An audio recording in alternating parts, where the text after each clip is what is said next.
दोस्तों नमस्कार। दिल्ली विधानसभा चुनाव 2025 पूरे हो चुके हैं। नतीजे सामने आ चुके हैं कि भारतीय जनता पार्टी जो है वो 48 सीटें जीतकर बहुमत हासिल कर चुकी है, प्रचंड बहुमत हासिल कर चुकी है, जबकि आम आदमी पार्टी केवल 22 सीटों पर सिमट गई है। कांग्रेस की स्थिति तो और भी ज़्यादा खराब रही, वह एक भी सीट नहीं जीत पाई। लेकिन सवाल यह है कि आखिर ऐसा क्यों हुआ और कैसे हुआ? क्या बीजेपी की रणनीति इतनी मजबूत थी कि उसने आम आदमी पार्टी को हरा दिया, या फिर केजरीवाल सरकार अपनी ही गलतियों की वजह से ये चुनाव हार गई और कांग्रेस ने इस पूरे चुनाव में क्या भूमिका निभाई? आज हम इस वीडियो में इन्हीं 3 फैक्टर्स पर बात करेंगे, गहराई से बात करेंगे, कोशिश करेंगे इन्हें समझने की। बने रहिए मेरे साथ। दिल्ली में बीजेपी पिछले 25 सालों से कोई विधानसभा चुनाव नहीं जीत पाई थी, लेकिन इस बार हालात अलग थे। पार्टी ने इस चुनाव को जीतने की पूरी तैयारी की थी और एक मजबूत रणनीति भी बनाई थी। यही वजह रही कि पार्टी शुरू से आखिर तक लगातार कोई ना कोई ऐसी बात करती रही जिससे चुनाव में उसकी मौजूदगी बहुत मजबूत दिखाई दिए। और इस पूरे चुनाव में सबसे मजबूत फैक्टर रहा प्रधानमंत्री नरेंद्र मोदी। बीजेपी ने इस चुनाव को सीधे मोदी बनाम केजरीवाल बना दिया था। प्रधानमंत्री नरेंद्र मोदी ने दिल्ली में खुद कई रैलियां की और संदेश दिया कि अगर दिल्ली में बीजेपी की सरकार बनेगी तो डबल इंजन सरकार का फायदा मिलेगा। उन्होंने आपको दिल्ली पर आपदा का नाम दे दिया, एक नया नारा गढ़ दिया, जैसे कि प्रधानमंत्री हर बार करते हैं। बीजेपी के प्रचार का केंद्र यही था कि दिल्ली में आम आदमी पार्टी की सरकार होने से केंद्र और राज्य की सरकारों के बीच जो है वो टकराव होता है, जिससे विकास कार्य रुक जाते हैं। और सरकार मतलब केंद्र सरकार लगातार ये कहती रही कि इसी वजह से दिल्ली में विकास जो है वो उतनी तेज गति से नहीं हो रहा जैसा होना चाहिए था। मोदी ने वादा किया कि अगर दिल्ली में बीजेपी की सरकार आ जाती है तो तेजी से विकास होगा, नई योजनाएं आएंगी और केंद्र का पूरा सहयोग जो है वो दिल्ली वालों को मिलेगा। इससे शायद, अब तो कह रही है पक्का है कि इससे दिल्ली के लोग जो हैं मोदी सरकार या नरेंद्र मोदी, प्रधानमंत्री नरेंद्र मोदी की बातों में जरूर आए और उन्होंने उन्हें खुलकर वोट दिया। बीजेपी ने आम आदमी पार्टी की सरकार के खिलाफ बड़े स्तर पर भ्रष्टाचारों के आरोप लगाए थे और उन्हें बहुत भुनाया भी। खासकर दिल्ली शराब नीति घोटाले का मुद्दा जो है वो बहुत बड़ा बन गया, जिसमें आम आदमी पार्टी के तमाम नेता जो हैं वो जेल में गए। उनके मुख्यमंत्री अरविंद केजरीवाल तक जेल गए थे। इस मुद्दे पर बीजेपी ने जनता के बीच यह संदेश फैलाया कि केजरीवाल सरकार ने भ्रष्टाचार किया है और इसका खामियाजा दिल्ली की जनता को भुगतना पड़ रहा है, क्योंकि बार बार विकास कार्यों पर रोक लग रही थी। चुनाव प्रचार में बीजेपी ने बार बार यह दोहराया कि आम आदमी पार्टी के 2 मंत्री पहले से ही जेल में हैं और खुद केजरीवाल भी जो हैं वो भ्रष्टाचार के गंभीर आरोप उन पर लगते रहे हैं। जनता को यही समझाने की कोशिश की गई कि अगर आप भ्रष्टाचार मुक्त सरकार चाहते हैं तो इस बार आम आदमी पार्टी को छोड़ दीजिए और भारतीय जनता पार्टी को वोट दीजिए। वैसे दिल्ली में भारतीय जनता पार्टी का जो संगठन है वो काफ़ी मजबूत माना जाता है। हम लोकसभा चुनावों में इसकी कई बार मिसाल देख चुके हैं, लेकिन इस बार संगठन को और मजबूत किया गया। हर वार्ड, हर विधानसभा क्षेत्र में बीजेपी के कार्यकर्ताओं को एक्टिव किया गया, उन्हें लगातार काम पर लगाया गया और उनसे काम लिया गया, जनता के बीच उन्हें भेजा गया। भाजपा ने ज़मीनी स्तर पर लोगों से सीधा संवाद स्थापित किया और उनके मुद्दों को समझा। इन्हीं मुद्दों को समझकर जो है भाजपा ने अपना संकल्प पत्र भी जो है वो बनाया था और यही वजह है कि संकल्प पत्र लोगों को लुभाने में कामयाब रहा। विपक्षी पार्टियों के खिलाफ भी बीजेपी ने नेगेटिव कैंपेन बहुत जोर शोर से चलाया, जिसका उसे फायदा भी हुआ। कुल मिलाकर बीजेपी ने इस चुनाव में कोई भी कसर नहीं छोड़ी और पूरी ताकत झोंक दी कि उसे जीत मिल पाए और ऐसे ही यही शायद वजह रही होगी कि उसे जीत मिली भी। दिल्ली में पिछले 10 सालों से सत्ता में रहने वाली आम आदमी पार्टी को इतनी बड़ी हार क्यों मिली? इसकी सबसे बड़ी वजह है पब्लिक परसेप्शन, यानी जनता की नज़र में उनकी छवि का खराब होना।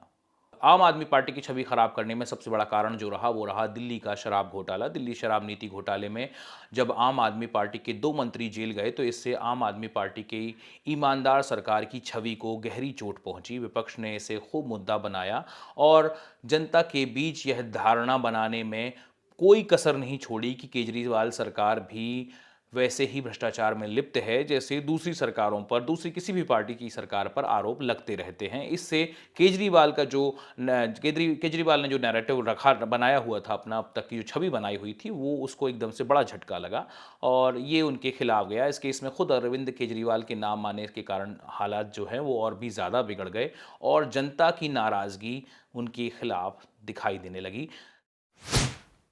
दिल्ली में कई स्थानीय समस्याएं हैं जिन पर आम आदमी पार्टी का काम उतना प्रभावी नहीं रहा जितना कि दावा किया जा रहा था।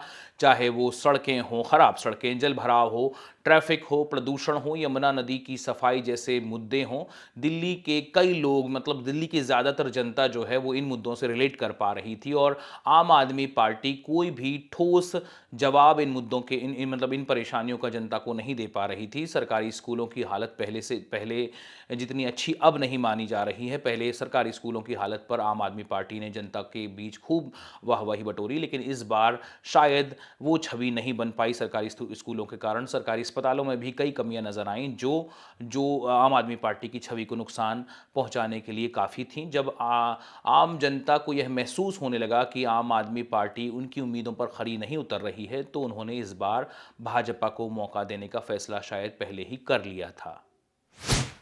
आम आदमी पार्टी की हार का एक बड़ा कारण ये भी है कि उसने कांग्रेस को बिल्कुल भी तवज्जो नहीं दी। अगर आम आदमी पार्टी और कांग्रेस एक गठबंधन में आ जाते इन विधानसभा चुनावों के लिए तो बीजेपी को एक कड़ी टक्कर दी जा सकती थी, लेकिन केजरीवाल ने कांग्रेस को कमतर आंका, गठबंधन करने से बिल्कुल इनकार कर दिया और जिससे विपक्षी जो वोट थे वो बट गए और इससे बीजेपी को बहुत ज़्यादा फ़ायदा हुआ और इस फायदे मतलब कांग्रेस के जो वोट काटे कांग्रेस ने उससे केजरीवाल को जो नुकसान हुआ वो करीब करीब 14 सीटों का हुआ। कांग्रेस और आम आदमी पार्टी के अलग अलग लड़ने की वजह से बीजेपी का सीधा एक रास्ता मिल गया था जिससे वो सत्ता की कुर्सी तक सीधे पहुंच गई बड़ी आसानी से। इन सब कारणों से आम आदमी पार्टी को इस बार हार का सामना करना पड़ा है। वैसे कांग्रेस की स्थिति भी जो है वो बहुत अच्छी नहीं है। कांग्रेस ने आम आदमी पार्टी को हराने में मदद ज़रूर कर दी भारतीय जनता पार्टी की, लेकिन उन्होंने अब अपनी खुद की जो ज़मीन थी दिल्ली में वो खो दी है।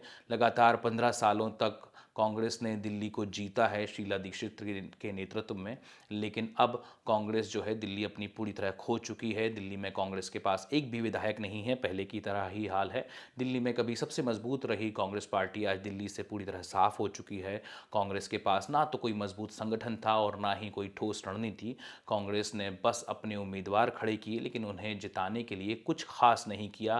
कांग्रेस को मिले कुछ वोटों ने आम आदमी पार्टी को नुकसान ज़रूर पहुंचाया है और बीजेपी को फ़ायदा पहुंचाया है। जैसे मैंने आपको पहले ही बताया, अगर ये वोट आपको मिलते तो बीजेपी की जीत थोड़ी सी मुश्किल हो जाती, हालांकि बहुत ज़्यादा मुश्किल नहीं होती, लेकिन हाँ थोड़ी सी मुश्किल ज़रूर हो जाती।